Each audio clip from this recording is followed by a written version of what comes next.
Depuis le bal, Noé est chez Betty et Blanche harcèle son fils par téléphone pour qu'il rentre à la maison.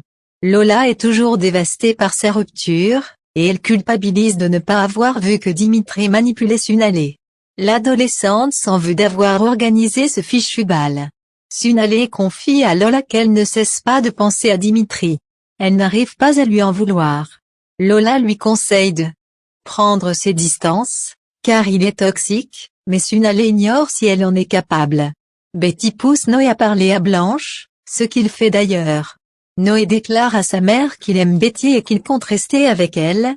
D'ailleurs, il ne part pas en Oregon parce qu'il ne veut pas la quitter. Le ton monte.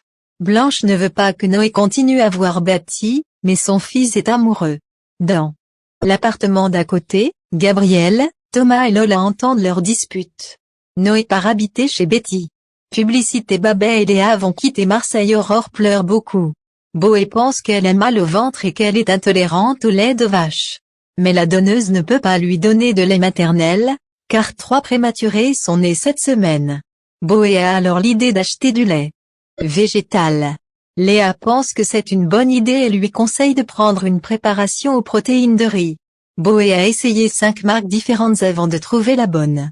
Jeanne apprend à Léa et Babet qu'elles vont devoir être transférées dans un centre de lutte antituberculeuse dans le Pays Basque, car celui de Marseille est complet. Elles partent le lendemain.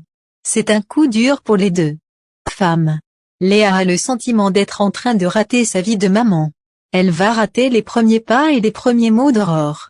Devant Boé et Patrick, elles essaient de faire